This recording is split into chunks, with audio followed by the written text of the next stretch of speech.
আসসালামু আলাইকুম, সবাইকে স্বাগত বেদে পল্লীতে। বেদে শব্দটা এসেছে আরবি ফার্সি শব্দ বেদুইন থেকে, যার অর্থ যাযাবর।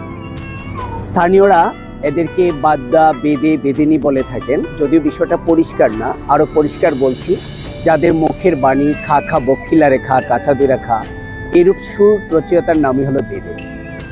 এ সম্প্রদায়ের প্রধান সম্পদ হলো 6 থেকে 8 হাতের বাসমান ডিঙ্গা। এখন আর আধুনিক যুগ, কেউ আর সেই বেদেনীদের কণ্ঠে যে সিঙ্গা লাগায় পোক ফালাই এরূপ জোরালো আবেদন আর কারো মন নাড়া দেয় না। কেউ আর আগের মতো চাল ডাল শাকসবজির বিনিময়ে মাছ আনতে নদীর ঘাটে যান না। অনেকেই নদীর কূল ছেড়ে এখন স্থায়ীভাবে বসবাস করছেন, যাদের জাতীয় পরিচয়পত্র রয়েছে। আর কিছু সংখ্যক এখনও দুঃখের বিষয় যে জাতীয় পরিচয়পত্র নেই, নিজ দেশে বসবাস করে যেন পরবাসী। এই সম্প্রদায় রয়েছে অনেক উপসম্প্রদায়। আজকে আমি আপনাদের সামনে আদি অন্ত তুলে ধরছি। মালবদ্ধ, যারা ঝাড়ফুঁক, বেজস, কবিরাজি করে অর্থ উপার্জন করে।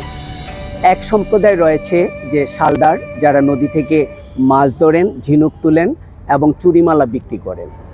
আরেক দল রয়েছে বাজিগর, যারা সাপের খেলা, সার্কাস, বানর খেলা এবং ম্যাজিক ইত্যাদি দেখিয়ে পয়সা উপার্জন করে থাকেন। আরেক দল হলো গড়ালি, যাদের একমাত্র পেশা সাপ ধরা। এই সাপ ধরা পেশায় আর এখন পেট চলে না। আগে পুরুষরা সংসারের দেখভাল করতেন, নারীরা গাওয়ালের কাজ করতেন, গ্রামে যে টই টই করে চুরিমালা বিক্রি করে জীবিকা নির্বাহ করতেন। দুঃখের বিষয়, আজ নারীদের পাশাপাশি পুরুষরাও গড় ছেড়ে বেরিয়ে আসতে শুরু করেছেন। আমরা যদি তাদের বিষয়টা বলি, যখন আরেকটা সম্প্রদায় হলো সওদাগর। সওদাগর হলো যাদের মূলত চুরিমালার পাশাপাশি ব্যবসা বাণিজ্য করা, শাড়ি কাপড় বিক্রি করা।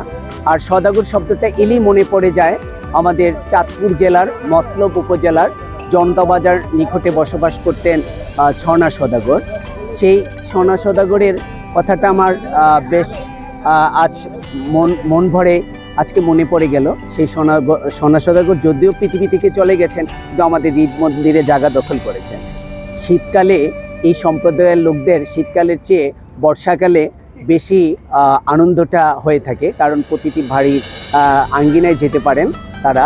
আর বর্ষাকালে এই ডিঙ্গায় করে তারা বিভিন্ন বাড়ি ঘরে যেতেন। আনন্দকে বাড়িয়ে তোলার জন্য তাদের নৌকায় বাজানো হতো যে কমলার বনবাস, বেহুলা লক্ষিন্দার এবং রহিম দুব্বান। সাথে 80-র দশকে ফাতেমা কুলসুমা বিল্লালের জারি ছিল বিশেষভাবে উল্লেখযোগ্য। এই সম্প্রদায়ের একটি অন্যতম ব্যতিক্রম অনুষ্ঠান হলো বিয়ে। বিয়ে সময় ভর উঁচু ডাল বা উঁচু গড়ের চালে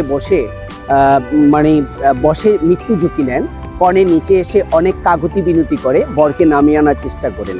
এক পর্যায়ে প্রতিশ্রুতি দিলে, যদি বলে যে আজীবন আয় রোজগার করে খাওয়াবেন, এই প্রতিশ্রুতি দিলে বর নেমে আসেন। কিন্তু তারা যাতে মুসলমান, যার ফলে যৌতুকবিহীন বিয়ে বলে যে কাবিন বা রেজিস্ট্রির প্রয়োজন পড়ে না। এই সম্প্রদায় আরেকটি দুঃখজনক বিষয় হলো, এই সম্প্রদায়ের যে মৃত্যুর সময় আগে কলা গাছের বেলায় বাসিয়ে দেওয়া হতো। কালের পরিক্রমায় এখন লাস্টের স্থান হয় 3.5 হাত মাটির নিচে।